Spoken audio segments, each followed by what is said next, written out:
గ్రహించగలం. ఇవి మాకు అర్థమైతే ఈ ప్రపంచాన్ని చూసే దృక్కోణాన్ని తండ్రి వేరుగా మేము చూడగలం.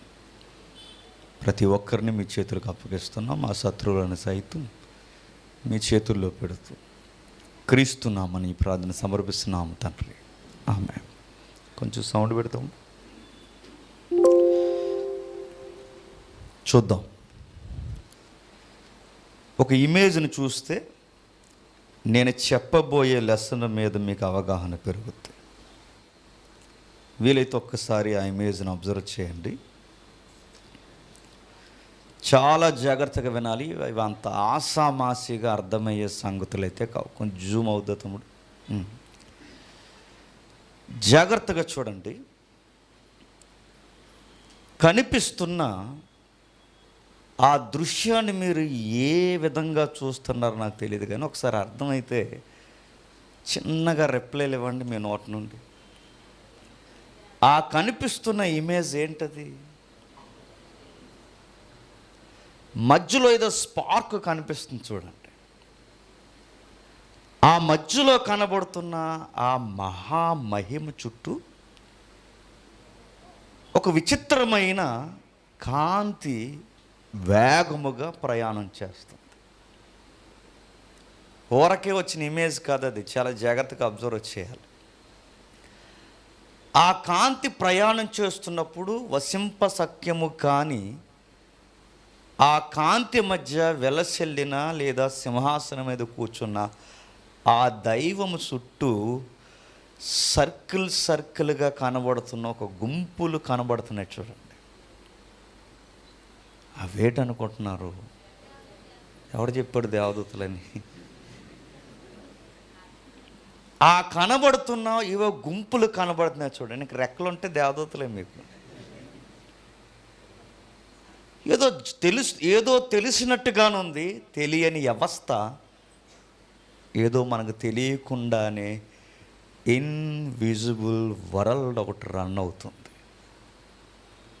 కనిపించని ఒక ప్రపంచం నడుస్తుంది. నేడో రేపో మనం చేస్తే మనం వెళ్ళిపోయేది కూడా ఎక్కడికంటే ఆ కనిపించని ప్రపంచంలోకి వెళ్తాం. దానికి ఈ కనిపిస్తున్న ప్రపంచానికి సంబంధం ఏంటో అనుకుంటున్నారేమో. చాలా సంబంధం ఉంది. ఇంట్రెస్ట్ రావడానికి ఒక పాయింట్ చెప్పిన, రేపు 24లో జరుగుతున్న ఎలక్షన్లో ఎవరు సీఎం అవుతారో ఆ ప్రపంచానికి తెలుసట. ఒక ఇంట్రెస్టింగ్ పాయింట్ చెప్పిన, నువ్వు ఓట్లేసేస్తే రేపొద్దున్న 2024లో సీఎం అయిపోరట. అక్కడ ఒక బార్ కౌన్సిల్ ఉందట. ముందు ఎవరు సీఎం అవ్వాలో, ఎవరు పిఎం అవ్వారో, ఎవరు అపోజిషన్ లీడర్లో, ఏపీ అంటే స్టేట్ పాలిటిక్స్ మొదలుకొని నేషనల్ ఇంటర్నేషనల్ పాలిటిక్స్ వరకు నిర్ణయాలు అక్కడ జరుగుతాయట. వెరీ ఇంట్రెస్టింగ్ సబ్జెక్ట్ అండి ఇది. చూద్దాం, ఒకసారి వెళ్దామా? ఆ ఇమేజ్ని అలా మైండ్లో పెట్టుకోండి. ఒక్కసారి నమోదు చేయబడిన పురాతనమైన ప్రతుల దగ్గరికి వెళ్తాం. ఊరకే బైబిల్లో కొన్ని వచనాలు రాయబడలేదు, అవి కావాలని నొక్కి ఆలోచిస్తారని దేవుడు రాయించాడు. స్పీడ్గా చెప్పను, స్లోగా మీకు అర్థమయ్యేలా మెల్లగా మీ బుర్రలకు ఎక్కించే ప్రయత్నం చేస్తాను. ఎందుకంటే ఇది కాస్తంత ఆగాగా అర్థం చేసుకుంటే కానీ అర్థం కాని సబ్జెక్ట్. మరో మాట చెప్పనా, మీకు ఏం చెప్పాలనుకునే వారం రోజుల నుంచి అటు ఇటు తిరిగితే నా బండి ఇక్కడ ఆగింది. అప్పుడు నాకు అర్థమైంది, ఈరోజు నేను ఏం చెప్పాలో కూడా ఆ కౌన్సిల్ నిర్ణయించింది. అది సబ్జెక్ట్. మొత్తం ఈ సబ్జెక్ట్ మీకు అర్థమైతే మెట్లు ఎలా దిగుతున్నారో మీకు అర్థమవుతుంది. అలా ఉంటుంది. చూద్దాం ఒకసారి. మొదటి రాజుల గ్రంథం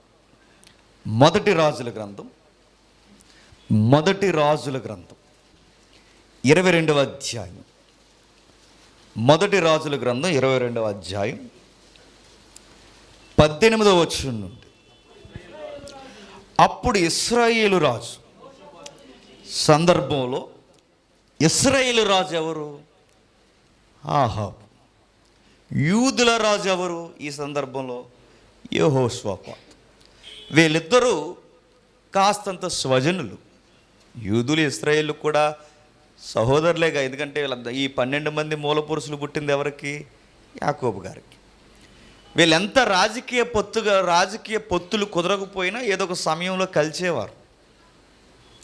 దేశం 2 భాగాలుగా విడిపోయింది. ఒకటి ఉత్తర భూభాగం, 2 దక్షిణ భూభాగం విడిపోయింది. సౌత్, నార్త్ 2గా విడిపోయినా ఎవరు రాజ్యాన్ని వారు పాలిస్తున్నారు, ఎవరు ప్రజలను వారు పాలిస్తున్నారు, ఎవరి నవరత్నాలు వారు ప్రకటిస్తున్నారు. ఎవరు రన్నింగ్ వాళ్ళకు ఉంది, ఎవరి డిపార్ట్మెంట్ వాళ్ళకు ఉంది, ఎవరి సింహాసనాలు వాళ్ళకు ఉన్నాయి. కానీ అప్పుడప్పుడు దేశం మీదకే ఇంకో దేశం వచ్చేస్తుంది అనుకోండి, పక్క రాష్ట్రాలు ఏమవుతాయి? కలిసి ఆలోచిస్తాయి. పక్కోడు రానంతకాలం నీళ్ళు కోసం కొట్టుకుంటాం, బార్డర్ కోసం కొట్టుకుంటాం. పక్కోడు వచ్చేస్తున్నాడు అనుకోండి, ముందు తర్వాత కొట్టుకుందాం మన ఇద్దరం, ఆడి సంగతి చూద్దాం అంట. అంతే కదా. ఇప్పుడు స్థానికంగా చిన్న గొడవలు ఉన్నాయి వీళ్ళకి. దక్షిణ భూభాగం వారికి, ఉత్తర భూభాగం వారికి గొడవలు ఉన్నాయి. సొలొమోను తర్వాత పిచ్చి గొడవలు స్టార్ట్ అయ్యాయి. ఎందుకంటే ఈ రాజకీయాల్లో ఉన్న గొడవలు అంతే ఎంత కదా. అందుకే రాజకీయాల్లో మరి ఎవరు పుట్టించారో ఆ సామెత తెలియదు, కానీ శాశ్వతమైన శత్రువులు ఉండరట, శాశ్వతమైన మిత్రులు కూడా ఉండరట. అప్పుడే కొట్టుకున్నట్టు కనబడతాయి ఈ 2 భూభాగాలు, మళ్ళీ అప్పుడే కలిసిపోతాయి. ఎందుకంటే పాలిటిక్స్ అంటే అలాగే ఉంటుంది అంతే. మనం ఈ లోపల జెండాలకు కట్టేసుకుని మనం బట్టలు చింపేసుకుంటాం. వాళ్ళిద్దరూ తేనేటి విందుకు వెళ్ళిపోతారు ఇద్దరు సీరియస్గా. ఆడిందుకు వెళ్తాడు, నువ్వు కనీసం నువ్వు సింధు కూడా ఇవి ఇక్కడ. అందుకే వాళ్ళు ఏదో అన్నారని మీరు బట్టలు చింపేసుకోకండి, వాళ్ళు ఏ టైంకి ఒకటి అయిపోతారో మనకి తెలియదు. అలాంటి పాలిటిక్స్ డిస్కషన్ ఒకటి జరుగుతుంది. అయితే పాలిటిక్స్కి ప్రాపర్టీకి డిస్కషన్ వచ్చిందట. రాజకీయ నాయకులకి పాస్టర్ గారికి పడని సంగతి ఒకటి నమోదు చేయబడింది. అదేంటండి, రాజకీయ నాయకులతో పాస్టర్లు గొడవలు ఏముంటాయంటే నిజాయితీగా ఉన్న పాస్టర్కి ఉంటాయిలే.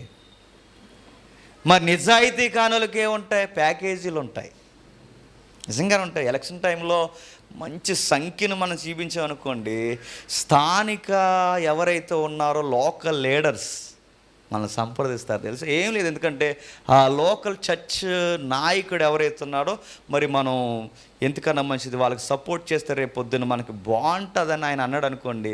ఇప్పుడు మీరు 5,000 మంది ఉన్నా 2,000 మంది ఉన్న ఓటు ఒకే దెబ్బకి ఎన్ని వేలు ఓట్లు పడతాయి? 5,000 ఓట్లు. అందుకే ప్యాకేజీలు ఉంటాయి, నిజంగానే ఇస్తారు తెలుసా. నాకు ఇవ్వలేదండి, ఇచ్చినా తీసుకోను, అలా చూడకుండా ఉంటాయి. కానీ నిజమైన దైవజనులు తీసుకోరు, ఎందుకంటే వాళ్ళు పాలిటిక్స్ జోలికి పోరు. ఒకవేళ పాలిటిక్స్ జోలికి ఎందుకు పోరంటే రాజకీయ నాయకుల కొరకు, రాజకీయ వ్యవస్థ కొరకు ప్రార్థన చేస్తారేమో, కానీ రంపు రాజకీయాలు సంఘంలోనికి తీసుకొస్తే సంఘం కూడా రాజకీయాలు అవుతాయి. వాళ్ళని ఎంతవరకు ఉంచాలో అంతవరకు ఉంచాలి. అయితే విషయం ఏంటంటే పాస్టర్ గారికి ప్రాబ్లం వచ్చింది. పాస్టర్ గారి పేరు టెక్స్ట్లో మేకా. ఆయన ప్రవచనాలు చెబుతున్నాడట. ఎవరికి వ్యతిరేకంగా ప్రవచనాలు చెబుతున్నాడు? ప్రవచనాలు అంటే పెద్ద ప్రసంగాలు చెబుతున్నారు. మేకాయ ఆయన ఇట్లా అంటున్నాడు. 18వ వచనం నుంచి చూద్దాం. అప్పుడు ఇశ్రాయేలు రాజు యెహోషాపాతును చూసి, ఈ మేకాయ అనే ఈ పాస్టర్ నన్ను గూర్చి మేలు కాక కీడే ప్రవచించునని నీతో చెప్పలేదా గతంలో? యెహోషాపాతు, నీ గతంలో చెప్పానుగా, ఎప్పుడు నాకు మంచి చెప్పడు, ఎప్పుడు నాకు వ్యతిరేకంగా చెప్తాడు. ఎందుకు వ్యతిరేకంగా చెబుతున్నాడు ఇశ్రాయేలు రాజుకి? ఇశ్రాయేలు రాజు అంటే ఆహాబ్ అంటే ఎవరు? యెజబెల్ గారి హస్బెండ్. యెజబెల్ గారు అంటే ఇంక మామూలు రికార్డు కాదు. ఇక అలాంటి ఆవిడని చేసుకున్న మరి ఇశ్రాయేల్ దేశంలో పిల్లలు లేరని, ఎక్కడా పిల్లలు దొరకట్లేదని ఆ తూరు సీదోను పట్టణానికి రాజైన లేదా ఆ భయంకరమైన బయలారాధన పూజించే ఆ పూజారి వ్యవస్థలో ఉన్న వాళ్ళ కూతుర్ని చేసుకుని వచ్చాడు. రావడంతోనే ఒక జీవో పాస్ చేసింది. ఏ జీవో ఇచ్చిందంటే మనం కూడా సీరియస్గా సూర్య భగవాన్ని ఆరాధన మనం చేయాలి. అందులో నుంచి వచ్చినదే యోగా. చాలామంది సీరియస్గా యోగాలు చేస్తున్నారు. ఇలాగ బయలారాధనది ఇలాంటి మాట్లాడితే నన్ను ఇరిగించేస్తానండి, ఇరిగించేసినా పర్లేదు, సత్యం ఇది చెప్పాలి. ఇది శ్వాస మీద ధ్యాస ఉండి హృదయాన్ని ఖాళీ చేయి అంటే ఖాళీ చేయని పదాలు దేనికో తెలుసా? అది ఖాళీ చేసట ఏదో కనిపించని ఒక భగవంతుడు ఉంటాడట, భగవంతుని అందులో నింపాలట. దీన్నే బయలారాధన అంటారు. ఇలాంటి వర్షిప్ తీసుకొచ్చింది. ఇలాంటివన్నీ చేస్తున్నప్పుడు పక్క నుండి ఆవిడ ఎక్కడ సంతకం పెట్టమంటే అక్కడ సంతకం పెట్టేస్తున్నాడు. ఎవరు? రేపు టెంపుల్ కడుతున్నారు, ఈ ఫైల్ మీద సంతకం పెట్టినా టకాలం పెట్టేస్తున్నాడు. ఇంకేం వెనక ముందు ఆలోచించారు. ఎందుకంటే కొంతమందిని, రాజుల్ని, మంత్రుల్ని, మంచి మంచి నాయకుల్ని వెనకాల రాణీలు నడిపిస్తారు. సరిగ్గా ఏ టైంకి తమలపాకులు తినిపించాలి వాళ్ళకి బాగా తెలుసు. 5 ఏళ్ళకే చుట్టుకుంటారు ఏటో మరి. 3వ ఆకు వచ్చేసరికి ఎక్కడ పెట్టమంటా చెప్పి అంటాడు, పెట్టేస్తా. అలాగా మరి ఏ ఆకులు తినిపించిందో తెలియదు కానీ ఆకు ఒక్క తిని మొత్తం మీద సంతకాలు పెడుతున్నాడు. అయిపోయింది విషయం. దేవుని బార్ కౌన్సిల్లో డిస్కషన్ జరుగుతుంది. అందాక చూసాం కదా, ఇక్కడ భూమి మీద జరుగుతున్న రాజకీయ వ్యవస్థలో కూర్చిన డిస్కషన్, లేదా కొన్ని ఆమోదించాలో ఆమోదించకూడదో, ఎవరిని గద్దెదించాలో ఎవరిని గద్దెక్కించాలో, ఈ నిర్ణయాలను గూర్చిన పరంపర ఈ భూమి మీద అసెంబ్లీ, పార్లమెంట్ కన్నా జరిగే అన్నిటికన్నా ఉన్నతమైన మహాసభలో వీళ్ళ గురించి డిస్కషన్ వస్తుందంట. అక్కడ డిస్కషన్ వచ్చినప్పుడు అక్కడ ఒక విషయం నిర్ణయింపబడుతుంది. దానిని బయట వెలువరించడానికి ఏదో ఒక ప్రవక్తను పంపిస్తారు. ఆ ప్రవక్త వెళ్ళి అక్కడ నిర్ణయింపబడిన విషయాన్ని బయట చెప్పాలి. వచ్చాడు, చెబుతున్నాడు. ఏం చెబుతున్నాడు? మీకాయ ఇట్లా అన్నాడు, యెహోవా సెలవిచ్చిన మాట ఆలకించు, కింగ్ ఆలకించు. యెహోవా సింహాసనాసీనుడై ఉండగా పరలోక సైన్యమంతయు ఆయన కుడిపార్శాన ఎడపార్శాన నిలిచి ఉండుట నేను చూసి తిని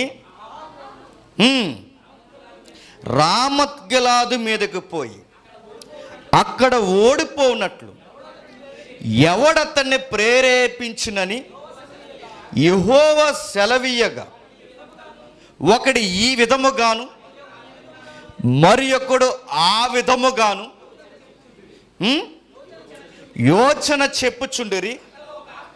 అంతలో బాగా వినాలి, ఇవి బాగా వినాలి, చాలా డీప్ సబ్జెక్ట్. అంతలో ఒక ఆత్మ అంటే ఇప్పుడు సింహాసనం మీద దేవుడు ఉన్నాడు. ఎందాక చూసారుగా, సింహాసనం మీద దేవుడు ఉన్నప్పుడు ఈ భూమి మీద జరుగుతున్న రాజకీయాల గురించి డిస్కషన్ జరుగుతుందట. ఆ డిస్కషన్ జరుగుతున్న విషయాన్ని భవిష్యత్తు గడిలు అంటే 2024 అనుకుంటారో, 20 తర్వాత 30 అనుకుంటారో, లేదా 29 అనుకుంటారో, ఏ ఎలక్షన్ అది ఏపీ అనుకుంటారో, నేషనల్ అనుకుంటారో, ఇంటర్నేషనల్ అనుకుంటారో, ఏ పాలిటిక్స్ అనుకుంటారో అనుకోండి. కానీ ఇవన్నీ అక్కడ డిస్కషన్ జరుగుతుంటాయట. అక్కడ ఏమని జరుగుతున్నాయి? ముఖ్యముగా ఆహాబు గూర్చి డిస్కషన్ జరుగుతుందట. ఎందుకంటే వీడి పరిపాలన బాలేదని ఆ పరిపాలకుడు ముందు కొన్ని ఆర్గ్యుమెంట్స్ జరుగుతున్నాయట. వెంటనే ఒక ఆత్మ వచ్చింది, అయ్యా ఇక వీడు ఎక్కువ కాలం పాలించడం భూలోకానికి సమాధానకరమైన పాలన కాదు గనక వాణ్ణి ఏదో విధముగా మభ్యపెట్టి వాడిని గింజించి గెజాయించి అని ఏదోలా ఆడి పాలన బంద్ చేసేయడానికి మరి నేను వెళ్తాను అందంట ఒక ఆత్మ. ఏ ఆత్మ? కనిపించని ఒక ఆత్మ. నేను వెళ్ళి మాట్లాడతాను. ఎవరితో మాట్లాడుతూ? ఎవరో ఒక వ్యక్తి దొంగ ప్రవక్తలోకి దూరుతుందట ఆత్మ వచ్చి. ఆత్మ వచ్చి అంటదట, దొంగ ప్రవక్తల దోలోకి దూరిన దొంగ, లేదా దొంగ ప్రవక్తలో దూరిన ఆ ఆత్మ, ప్రేరేపించే ఆత్మ వచ్చి అంటదట, నెక్స్ట్ సీఎం మీరే అనగానే తెలిసిపోయింది నాకు. అంటాడంటే నెక్స్ట్ సీఎం మీరే, నెక్స్ట్ పిఎం మీరే, నెక్స్ట్ ఎమ్మెల్యే మీరే, నెక్స్ట్ ఎంపీ మీరే అనగానే ఎస్ మనమేనట. ఎవడికి అన్నం పెట్టామో, ఎవడికి బట్ట పెట్టామో ఏం ఆలోచించకండి, నెక్స్ట్ మనమేనంట అని ఈ ప్రేరణ వాళ్ళకి వచ్చేలా చేస్తాయట. చాలామంది ఈ మధ్య టీవీ 9లో అడుగుతున్నారు కదండి, అలాంటివి ఉంటాయా అంటే రికార్డ్స్లో ఉన్నాయి. మీకు అర్థమవుతుంది లేదు? ఇప్పుడు అది అలాంటివి అర్థం అవట్లేదని ఈ స్టడీ ప్రారంభిస్తా. ఎప్పుడైతే ఆత్మ వచ్చిందో, ఆత్మ వచ్చిన తర్వాత అది అంటుందట, ఒక ఆత్మ ఆయన ఎదుటకు వచ్చి యెహోవా సన్నిధి నిలబడి నేను అతన్ని ప్రేరేపించేస్తాను అని అనగా, యెహోవా ఏ ప్రకారం నువ్వు అతన్ని ప్రేరేపిస్తావు అతన్ని అడిగాను. అందుకు అతడు, నేను బయలుదేరి అతని ప్రవక్తల నోట అబద్ధమాడు ఆత్మగా ఉంటాను అని చెప్పగా, నీవు అతన్ని ప్రేరేపించి జయమునందు పోయా ప్రకారము చేయమని అతనికి సెలవిచ్చెను. యెహోవా నిన్ను గూర్చి కీడు యోచించి నీ ప్రవక్తల నోట అబద్ధమాడు ఆత్మ ఉంచి ఉన్నాడు. మీకా ఇట్లనగా, కెనయానా కుమారుడైన సిద్కియా అతని దగ్గరికి వచ్చి నీతో మాట్లాడుటకు యెహోవా ఆత్మ నా యొద్ద నుండి ఏ వైపుకు పోయినని చెప్పి మీకాయను చెంప మీద చెల్లును కొట్టారట, ఎటకారం చేశారట. ఒక పాస్టర్ గారు చెప్తున్నారు ఏమనంటే, నెక్స్ట్ భవిష్యత్తు మీద కాదు, దేవుడు మీకు విరోధిగా నిలబడ్డాడు, విముఖుడు. మీరేదో పావులు గదుపుతున్నారు మీ రాజకీయాల్లో, మీకు భవిష్యత్తు లేదు, మీరు మారితే కానీ మీ పాలన సరికాదు. మీ మేలు కోరి చెబుతున్నాను, నాకు పరలోకంలో కొన్ని విషయాలు కనబడుతున్నాయి అన్నాడు. పరలోకంలో కొన్ని విషయాలు నాకు కనబడుతున్నాయి. అక్కడ ఏం కనబడుతున్నాయి? ఇదిగో అక్కడ జరుగుతున్నది, ఒక కౌన్సిల్ ఫామ్ అయింది, దేవుడు సింహాసనం మీద కూర్చున్నాడు, ఆ గుంపులో నుంచి ఒక ఆత్మ వచ్చింది. ఆ ఆత్మ ఏమందంటే, నీకు అనుకూలంగా మాట్లాడుతున్న బోధకులు ఉన్నారే, ఆ బోధకులతో అబద్ధం చెప్పిస్తానని, వాళ్ళకు దూరతానని దేవుని దగ్గర పర్మిషన్ తీసుకుని వచ్చింది. అది నేను చూసాను, నీకు చెప్తున్నాను, నీ బుర్రకి ఎక్కించుకంటే టపాలమని వాడు ఏజెంట్ వచ్చి కొట్టేసి, నిన్ను కొట్టినప్పుడు ఆత్మ ఎక్కడికి వెళ్ళిందో చెప్పన్నాడట. అప్పుడు మీకాయ అన్నాడు, త్వరలోనే మీకు బొమ్మ ఎలా ఉంటుంది కనబడుతుంది, కంగారు పడకండి రా అన్నాడట. నిజంగానే జరిగింది. విషయం ఏంటంటే, తర్వాత ఈడు మారువేషం వేసుకున్నాడు. ఎవరు? ఆహాబు. మారువేషం ఎందుకు వేసుకున్నాడంటే, పొరుగు రాజులు వచ్చి పగబెట్టింది నా మీదే కనుక, లోపలికి వచ్చాను తమ్ముడు, పొరుగు రాజులు వచ్చి నా మీదే పగబెట్టారు కనుక నన్ను ఎట్లయినా చంపేస్తారని ఆ రోజుల్లోనే మారువేషం వేసుకుని తిరుగుతున్నాడట. ఎవరు? ఆహాబు. మారువేషం వేసుకుని తిరుగుతుంటే యెహోషాపాతు ఎవరైతే ఉన్నారో, మీరు మాత్రం రాజవస్త్రాల్లో ఉండండి, నేను మాత్రం మారువేషం వేసి తిరుగుతానని అటు ఇటు మారువేషం తిరిగితే అపోజిషన్ వచ్చి యెహోషాపాతు ఇశ్రాయేల్ రాజు అనుకుని అతను తరుముతుంటే పెద్ద కేకేసి, నేను రాజుని కాదు, ఇశ్రాయేల్ రాజుని కాదు, నేను యూదుల రాజుని అనగానే తూచి ఇటు వదిలేయండి అన్నారట. నెక్స్ట్ ఎవరయ్యా అంటే, ఆ మారువేషంలో అటు ఇటు వెళ్తున్నప్పుడు అవతల నుంచి ఎవడో గురు చూడకుండా బాణం వేసేసాడట. ఆ బాణం అటు ఇటు తిరిగి వచ్చి యాసం మార్చుకున్న ఆహాబు గుండెల్లో బుల్లెట్ ప్రూఫ్ ఉన్న మధ్యలోకి వెళ్ళి గుచ్చేసి చంపేసిందట. విషయం ఏంటి చెప్పనా? మేకాయ చెప్పింది ఇదే, నువ్వు వెళ్ళకరా స్వామి, వాళ్ళు చెప్పింది నమ్మకు, నువ్వు వాళ్ళు చెప్పిన మాటలు బట్టి విజయం దాన్ని ముందుకెళ్ళావో నీ ప్రాణాలు సింహాసనాలు ఎగిరిపోతాయని చెప్పాను, నీ బుర్రకెక్కలేదని ముందే చెబితే మేకాయను కొట్టెళ్ళాడు. అవతల నుంచి ఆడు టార్గెట్ లేకుండానే బాణం వేసి కొట్టేశాడు.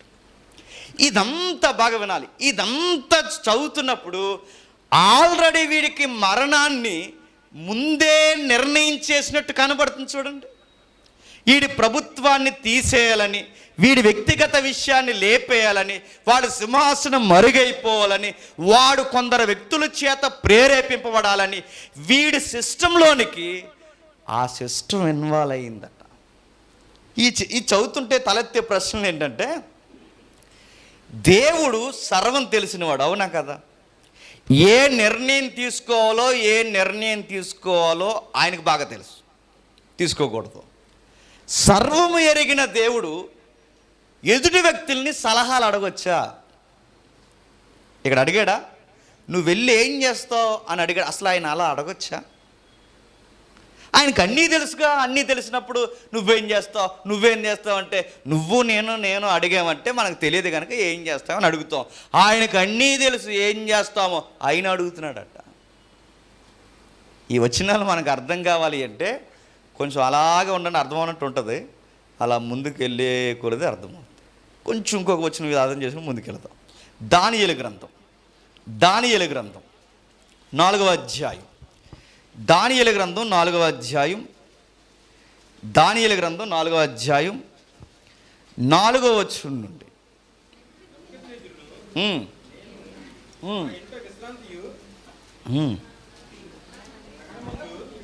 4వ అధ్యాయం 4వ వచనం నుండి. నెబుకద్నెజరును నేను నా ఇంట విశ్రాంతి, నా నగరమందు క్షేమమును గలవాడినై ఉండి ఒక కలగంటిని, అది నాకు భయము కలగ చేసెను. నేను నా పడక మీద పరుండి ఉండగా నా మనస్సును పుట్టిన తలంపులు నన్ను కలతో పెట్టెను. కావున ఆ స్వప్న భావములు నాకు తెలియచేయుటకై బబులోను జ్ఞానులందరినీ నా ఎదుటకు పిలవనంపింపవలెను. శకునగాండ్రు, గారిడి విద్య గలవారు, కల్దీలు, జ్యోతిష్యులు నా సన్నిధికి రాగా నేను కనిన కలలు వారితో చెప్పితిని గాని వారు దాని భావమును తెలుపలేకపోయారు. కడపట బెల్తెషాజరును నా దేవతల పేరు పెట్టబడి బిరుదు పొందిన, ఇక్కడ కావలసిన పదం వస్తుంది, జాగ్రత్త వినాలి. దానియేలు వాడు నా ఎదుటికి వచ్చెను, పరిశుద్ధ దేవతల ఆత్మ, పరిశుద్ధ దేవతల ఆత్మ, పరిశుద్ధ దేవతల ఆత్మ. ఇప్పుడు బాగా వినాలి. పరిశుద్ధ దేవతల ఆత్మ ఏంటి? దేవతలు ఉన్నాయా? ఉన్నాయా లేదు చెప్పండి. నెబుకద్నెజరు కల్లో ఉన్నాయన్నట్టు రాశారు ఇక్కడ. దేవతలు అన్న వాడేవినవి లేవు అని క్రొత్త నిబంధన డిక్లేర్ చేసింది. దేవతలు అన్న వాడేవి అనబడ్డాయి తప్ప లేవు. దేవతల ఆత్మ అన్నాడు. మరి ఏంటి ఆ మాటకు అర్థం ఏంటంటే, మూలం చదివితే దేవతల ఆత్మ అని ఉండదు అక్కడ, పరిశుద్ధ దేవుని ఆత్మ అంటుంది. హోలీ గాడ్ అంట, పరిశుద్ధ దేవుని ఆత్మ. మరి తెలుగులో ఎందుకు వచ్చిందంటే, మరి ఎందుకు వచ్చిందో ఆ రాసిన వాళ్ళు లేరు. మరి వచ్చింది ఆ పదం. పరిశుద్ధ దేవతల ఆత్మ అనడం, పరిశుద్ధ దేవతల కాదు, పరిశుద్ధ దేవుని ఆత్మ, హోలీ గాడ్ అని మాత్రమే ఉంది మూలంలో. ఇప్పుడు మాగా అనుకోవచ్చు, మరి నెబుకద్నెజరు పరిశుద్ధ దేవతలు అనలేదా, పరిశుద్ధ దేవుడే అన్నాడా అంటే, పరిశుద్ధ దేవుడు అన్నాడనే మూలంలో ఉంది. మరి పరిశుద్ధ దేవుడు అన్నాడనంటే నెబుకద్నెజరుకి పరిశుద్ధ దేవుడైన యెహోవా తెలుసా? తెలుసు. తెలుసని మనకెలా తెలుసు? ఈ కళకు ముందు లేదా ఈ దర్శనానికి ముందు, అంతకు ముందు ఇంకో దర్శనం వచ్చింది ఇతనికి. ఎవరికి? ఈ నెబుకద్నెజరుకి. అంతకుముందు దర్శనం వచ్చింది. ఒక బంగారు ప్రతిమ నిలబడింది. శిరస్సు ఒకలా ఉంది, రమ్ములు ఒకలా ఉన్నాయి, కాళ్ళు ఒకలా ఉన్నాయి, అరికాళ్ళు ఒకలా ఉన్నాయి. ఇవన్నీ రకరకాలుగా కనబడినప్పుడు అందరిని పిలిచారు. మళ్ళీ ఇతనికి ఒక కౌన్సిల్ ఉంది. ఎవరికి? నెబుకద్నెజరుకి. ఇతనికి కూడా ఒక టీం ఉంది, సిస్టమ్ ఉంది, ఇది కూడా ఒక వ్యవస్థ ఉంది. వాళ్ళందరినీ పిలిచి అన్నాడు, ఇదిగోరా నేను కలగన్నాను, నాకు ఏం అర్థం అవట్లేదు, దాని భావం ఏంటో చెప్పండి అంటే వీళ్ళు సీరియస్గా అన్నారు. కళ ఏంటో చెప్పండి, చెప్పేస్తామన్నారు. కళ కూడా తెలరా అన్నాడు. అన్నా ఇప్పుడు మనకు పలానా కళ వచ్చిందండి, నాకు రాత్రి మల్లెపూలు వాసన వచ్చినట్టు కళ వచ్చిందని నువ్వు చిన్న ఇంటిచ్చావనుకో, ఆ వాసన పువ్వేటి అల్లేస్తారు. ఇక నీకు అర్థమవుతుందా? నిజానికి భావాలు చెప్పడం అంటే ఏదో ఒకటి అల్లేస్తారండి, ఏదో ఒకటి అల్లేరండి, ఏదో ఒకటి అల్లేసి చెప్పేస్తారు. అది కాదు. కళ చెప్పాలి, భావము చెప్పాలి. కళలు చెబితే ఈ రోజుకి దొంగర్థాలు చెప్పేవాళ్ళు చాలామంది ఉన్నారు. అది కాదు. కళ మర్చిపోయాడట, భావం మర్చిపోయాడట. ఎప్పుడైతే చెప్పాడో అక్కడ మరలా వాడుతున్నారు. చూడండి 2వ అధ్యాయం బాగా వినండి. 2వ అధ్యాయం 47వ వచనం. 2వ అధ్యాయం 47వ వచనం. మరియు రాజు ఈ మర్మము బయలుపరచుటకు నీవు సమర్థుడవైతివే, నీ దేవుడు దేవతలకు దేవుడు. ఆడుకునే దేవతలు ఉన్నాయి. మీకు అర్థమవుతుందా? నెబుకద్నెజరు దృష్టికోణంలో కొన్ని దేవతలు ఉన్నాయి. అతను దేవుడిని ఎలా పొగడాలో తెలియక ఆయన వాడుతున్న పదాలు చూడండి. నీ దేవుడు దేవతలకు దేవుడు, దేవతలకు దేవుడు అంటే ఇప్పుడు పరిశుద్ధ దేవుడు అని అనగలుగుతున్నాడంటే ఈ పరిశుద్ధ దేవుడు నెబుకద్నెజరుకు తెలుసా అంటే గతంలో ఎక్స్పీరియన్స్ ఉంది. గతంలో ఎక్కడుందంటే ఇలాంటి ఆందోళనకరమైన కళ వచ్చినప్పుడే ఆ కళభావం దానియేలు చెప్పినప్పుడు ఆ దానియేలు దేవుడితో పరిచయం ఆ రోజు ఏర్పడింది దానియేలు ద్వారా. ఆ పరిచయం ఉంది కనుక ఇప్పుడు మరలా మరొక వింతైన మాట చెప్తున్నాడు. నాకు మరలా కనబడింది, ఆ కనబడిన కళ నాకు విచిత్రంగా ఉంది. ఏం కనబడింది గురువు గారు అంటే కిందకు చదువుదాం మీకు బాగా అర్థం కావాలంటే 9వ వచనం.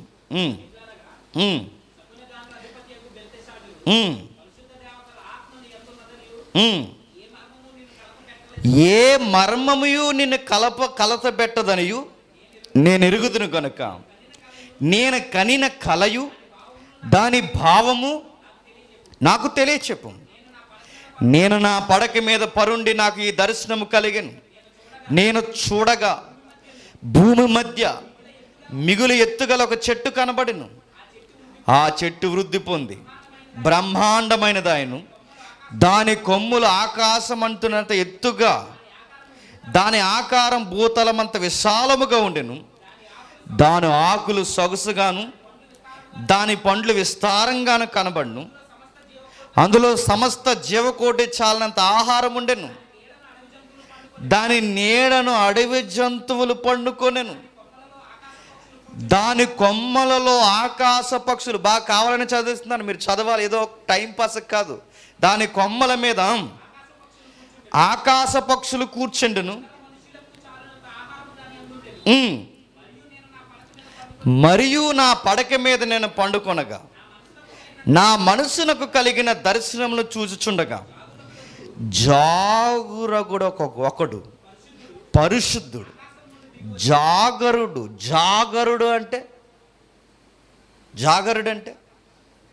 అలాగ అర్థం అవుతుంది మనకు. ఎగ్జాంపుల్ చెప్పనా, రాత్రి అంతా జాగరం రా అంటాం చూసారా. జాగరం అంటే అది నిద్రపోకుండా ఉండే పదాన్నే జాగరం అంటారు. నిద్రపోకుండా ఒకరున్నారట. ఆ నిద్రపోకుండా ఎక్కడున్నాడు? ఆ దేవుని దగ్గర ఆయన బార్ కౌన్సిల్లో ఉన్నాడట. ఆ గుంపులో నుంచి ఒక ఆయన దిగుతున్నాడట. ఎక్కడికి దిగుతున్నాడు? ఇదిగో కిందికి. ఆ జాగరుడు పరిశుద్ధుడు ఆకాశం నుండి దిగి వచ్చి ఎలాగూ బెగ్గరుగా ప్రకటించాను, ఆ చెట్టుని నరికేయండి, దాని కొమ్మలు కొట్టేయండి, దాని ఆకులు తీసేయండి, దాని పండ్లు పారేయండి, ఆ పశువుల నీడ నుండి తోలేయండి, పక్షులు లేకుండా ఎగరగొట్టండి అని చెప్పినప్పుడు ఆ మంచునకు తడిసిన పశువుల వలె పచ్చికలో నివసించినట్టు దాని మొద్దును ఇనుము ఇత్తడి కలిసినట్టు కట్టుతో కట్టించి పొలములో గడ్డి పాలగునట్లు దాని భూమిలో విడువుడి 7 కాలములు గడుచు వరకు వానికున్న మానవ మనస్సుకు బదులుగా పశు మనస్సును వానికి కలగచేయును. ఈ ఆజ్ఞ జాగరులకు దేవదూతలకు ప్రకటనను అనుసరించి జరుగును. బాగా వినాలి, నిర్ణయమైన పరిశుద్ధుల ప్రకటన అనుసరించి సంభవించను. మహోన్నతుడకు దేవుడు మానవుల రాజ్యము పైన అధికారి అయ్యుండి తాను ఎవరికి అనుగ్రహించునో వారికి అనుగ్రహించుననియు ఆయా రాజ్యముల పైన అత్యల్ప మనుష్యులను ఆయన నియమించుచున్నాడని మనుషులందరూ తెలుసుకున్నట్లు ఎలాగూ జరుగును. జరిగిన దానిలో చదివిన దానిలో ఏమన్నా అర్థమైందా? నీకు నాకే కాదు, నెబుకద్నెజరుకు కూడా ఏమీ అర్థం లేదట. ఆ చెట్టేంటి, ఆ పక్షులేంటి, ఆ కింద మృగాల నీడేంటి, ఆ జాగరుడేంటి, అతను కిందకి రావడం ఏంటి, ఆ పరిశుద్ధులేంటి, వాళ్ళ ఆజ్ఞాపించడం ఏంటి, ఆ నిర్ణయాలు ఏంటి, దీని వెనకాల ఇంత సిస్టమ్ జరుగుతుంటే సడన్గా పదాలేంటి, మా నిర్ణయాలు మా అధికారాలు అక్కడ నిర్ణయించడం ఏంటి, ఇదంతా ఏంటి, నాకేం అర్థం లేదన్నాడట. ఎవరు? నెబుకద్నెజరు. ప్రపంచంలో ఆ రోజుల్లో ఈ రోజుకి ఆయన కొట్టే రాజు లేడు. అంత పెద్ద మహారాజుకి ఈ విషయం అర్థం అవ్వలేదట. వివరించడం మొదలుపెట్టాడు. ఇంటికి వెళ్ళిన తర్వాత చదవండి. రాజా చెట్టు ఎవరో కాదు నువ్వే అన్నాడు. రాజా చెట్టు ఎవరో కాదు నువ్వే, ఆ చెట్టు నువ్వే గనక నీ పచ్చని పాలన కింద అనేక మంది సేద తీరుతున్నారు. అయితే విషయం ఏంటంటే నిన్ను నరికేయాలని కమాండ్ అక్కడి నుండి వచ్చిందట. ఎక్కడి నుంచి? ఎక్కడి నుండి? కేంద్ర ప్రభుత్వం నుంచి కాదు, చెప్పండి. స్టేట్ గవర్నమెంట్కి జీవో చెప్పండి. కేంద్ర ప్రభుత్వం కాదు, సెంట్రల్ గవర్నమెంట్ కదట. నిన్ను తీసేయమని పైనుంచి ఒక జీవో, గాడ్స్ ఆర్డర్ వెలువరింపబడింది. రాజా, మీకు విషయం చెప్పిన రాజా, మీకు జాగరుడు కనిపించాడే, అది నేనైతే అబద్ధం అంటలేదు, నిజమే. ఆ వ్యవస్థలో జాగరుడే కాదు, జాగరులు కూడా ఉన్నారు.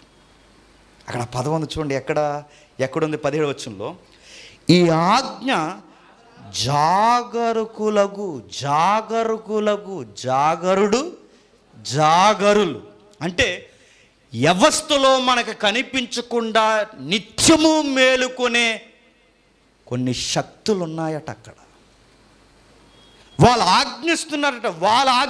మరలా ఇది చెయ్యండని ఆ జాగర్లు ఆజ్ఞాపిస్తున్నారట. విషయం ఏంటంటే అది చెయ్యండని ఆజ్ఞాపించడానికి ఇది చెయ్యండని నిర్ణయించింది ఎవరట? కింద చూడండి, పరిశుద్ధులు నిర్ణయించారట. మనం గట్టిగా మాట్లాడితే బైబిల్ ఎవరు తెలుసు చెప్పనా? దేవదూతలు తెలుసు. ఇంకా చెప్పండి గట్టిగా, కెరూబులు తెలుసు. నెక్స్ట్ శరాపులు తెలుసు. నెక్స్ట్ మనమే తెలుసు, ఇంకెవరు తెలియదు. విషయం ఏంటి చెప్పనా? ఇంతకు మించిన ఒక వ్యవస్థ దేవుని దగ్గర ఉందట. దేవదూతలు శరాపులు కెరూబులు కాదు, మన ఊహల కందున ఒక వ్యవస్థ అక్కడ ఉంది. ఒక వ్యవస్థ రన్ అవుతుంది. అవన్నీ కోటాను కోట్లుగా ఏర్పడ్డాయి. 17వ వచనంలో భాగాలు విడదీస్తున్నాడు చూడండి. జాగర్లు ఉన్నారు, పరిశుద్ధులు ఉన్నారు. ఆ పరిశుద్ధులు నిర్ణయాలు తీసుకుంటారట. అంటే అక్కడ ఒక కౌన్సిల్ ఉందట. ఏది నిర్ణయించాలో, ఏది నిర్ణయించకూడదో, ఏది జరగాలో, ఏది జరగకూడదో ముందుగా ఒక కౌన్సిల్ నిర్ణయిస్తుందట. వాళ్ళు నిర్ణయిస్తే ఆ నిర్ణయాన్ని ఆమోదయోగ్యం పలికి దాన్ని తీర్మానించే ఈ కౌన్సిల్కి జడ్జిగా ఒక ఆయన ఉన్నాడట. ఎవరు? దేవుడు. ఇప్పుడు మీకు అర్థం కావాలంటే లోకల్ పాలిటిక్సే తీసుకోండి. ఇటీవల కాలంలో కొన్ని బిల్లులు అసెంబ్లీ నుంచి పైకి పంపిస్తున్నారు. ఇక్కడున్న ఎమ్మెల్యేలందరూ కలిసి ఇది దేశ ప్రజలకు లేదా రాష్ట్ర ప్రజలకి ఇది చేస్తే మంచిది అని ఒక బిల్లు ఎడతారు. అంటే ఒక నిర్ణయం తీసుకుంటారు. ఈ నిర్ణయం తీసుకుని ఈ నిర్ణయాన్ని గుంపుగా పైకి పంపిస్తే తీర్మానం ఎక్కడ జరుగుద్ది? పైన జరుగుద్ది. అక్కడ కన్ఫర్మ్ చేయాలి. అక్కడ నిర్ణయం కన్ఫర్మ్ అయి మీరేం చేయాలనుకుంటున్నారని అక్కడ పైనుంచి తీర్మానం చేయవారు అడిగితే ఇది అని వాళ్ళు వివరణిస్తే అప్పుడు దానికి చెప్పండి, వారు సీలేసి ఓకే ఇది మీరు చెయ్యండి అని చెప్తారు. సేమ్ అక్కడ అలాగే జరుగుద్దట. జాగర్లేమో ఆజ్ఞాపిస్తారట, పరిశుద్ధులు కొందరు ఉన్నారట బెంచ్ చుట్టూ, వాళ్ళ నిర్ణయాలు తీసుకుంటారట. వాళ్ళ దగ్గర నిర్ణయాలు తీసుకుంటే దేవుడు వాళ్ళతో డిస్కషన్ చేస్తారట. ఏమని? ఏం తీసుకుందాం అనుకుంటున్నారు మీరు నిర్ణయం అనగానే, ప్రభువా ఇదిగో ఇలా అనుకుంటున్నాం, ఆ ప్లాన్ ఇలా అమలు చేయాలనుకుంటున్నాం అంటే దేవుడు అంటాడు వెరీ గుడ్ అంటాడు. మరి అక్కడ ఆ ప్రభుత్వం దగ్గరికి ఎవరు వెళ్తారని కానీ ఎవడో ఏజెంట్ వస్తాడు సడన్గా. అక్కడ ఉంటారు ఏజెంట్లు, వాలంటీర్లు కాదు, ఏజెంట్లు. సడన్గా అక్కడికి వస్తాడు. వచ్చిన వెంటనే రాజా ఆ ప్రభుత్వాన్ని ఏ విధముగా గాలి వీయించాలో నేను వెళతాను మానవుల మధ్యకి అంటాడట. ఇప్పుడు బాగా వినండి, ఇది మీకు అర్థమైతే ఎవరు ఏ అధికారం మీదకి రావాలో, ఎవరు ఏ పీటెక్కాలో, ఎవరు ఏ సింహాసనం దిగాలో 24లో జరగబోయే అధికార పోటీలు చెప్పండి. ఎలక్షన్ ముందు అక్కడ జరిగిపోద్దట. ఎక్కడ? అది ముందక్కడ నిర్ణయిస్తారట. ఆ నిర్ణయించి ప్రజలను ఎవరిని ఏ విధముగా ఏ సింహాసనం మీదకి ప్రేరేపించాలో ఆ టైంకి వాళ్ళు నిర్ణయిస్తారండి. అందుకే చూడండి, అందరూ కలిసి ఒక్కదానికే గుద్దేస్తుంటారు. ఎందుకు అలా గుద్దేస్తుంటారు? వెనకుంది సిస్టమ్. నీకు అర్థమవుతుందో లేదో? ఎందుకోనండి, ఎంతో సర్వే చేస్తుంటే అన్ని రికార్డ్స్ దాని మీదే వస్తున్నాయండి. పాలన ఎంత బాగా చేసినా కానంటే ఎందుకంటే నువ్వు ఎంత బాగా పాలన చేసిన రికార్డ్స్ అటేపు వస్తున్నాయంటే ఆల్రెడీ అక్కడ డిసైడ్ అయిపోయింది సిస్టమ్. ఆ వ్యవస్థ నిర్ణయించేసింది. ఆ టైంకి ఏ మనుషులు ఏ వైపుకు ఊగాలో, ఇటు ఊగాలో అది పవన్ కళ్యాణ, జగన్ గారా, నారావారు ఫ్యామిలీయా, ఎవరెవరు ఏంటన్నది వెనకున్నోళ్ళు ఊపుతారట. గుర్తుపెట్టుకోండి. మనం సీరియస్గా జెండా ఊపేసి అలా తిరిగి ఇలా తిరిగి నువ్వు ఎంత జెండా ఊపినా చెప్పండి, ఏ జెండా ఎజెండాగా ఉండాలో చెప్పండి, అక్కడ నిర్ణయిస్తారు. అందుకే ఒక లింక్ పెట్టాడు చూడండి అక్కడ 17వ వచనంలో. ఈ ఆజ్ఞ జాగర్లకు దేవదూతలు ప్రకటన అనుసరించి, పరిశుద్ధుల ప్రకటన అనుసరించి సంభవించును. మహోన్నతుడగు దేవుడు మానవుల రాజ్యం పైన, బాగా వినాలి, అది ఎంత చక్కగా క్రమంగా రాసుకొచ్చాడు చూడండి. ఇందాక మనం చూసాం, ఆహాబుగాడు పాలిటిక్స్లో నుంచి వాడు జనన మరణ రికార్డ్స్ మారిపోవాలని ముందు ఈ పాలిటిక్స్ నిర్ణయాలని ఎక్కడ నిర్ణయించారు? అక్కడ ఆహాబుది బర్త్డే కాదు, డెత్ డే కన్ఫర్మ్ చేసింది ఎక్కడ చెప్పండి? అక్కడ. అయ్యో ఇలాగ వెళ్తున్నాడండి, మంచి కార్యం చేసి ఆ బిల్డింగ్ రిబ్బన్ కటింగ్ చేయడానికి వెళ్తున్నాడండి, ఈ లోపల యాక్సిడెంట్ అయిపోయిందండి ఎమ్మెల్యే గారికి అన్నారట. రిబ్బన్ ఎక్కడ కట్ చేయడం కాదు, నీ రిబ్బన్ అక్కడ కట్ అయింది. అంటే ఇక్కడున్న సిస్టమ్ అంతా కలగజేసుకునేది మానవ అధికారుల్లో పంచాయతీ మెంబర్ మొదలుకొని అసెంబ్లీ పార్లమెంట్ మెంబర్స్ వరకు ఎవరిని ఏ విధంగా ఎక్కించాలో దేవునికి తెలుసు. అదేంటండి మరి క్రూరులు కొంతమంది అప్పుడప్పుడు పాలిస్తారు కదంటే, నీ తాట తీసి నీకు బెండి తీయాలంటే ముందు వాళ్ళని ఎక్కించి వాళ్ళ ద్వారా నీకు సవరదీస్తాడు. నీకు అర్థమైందా?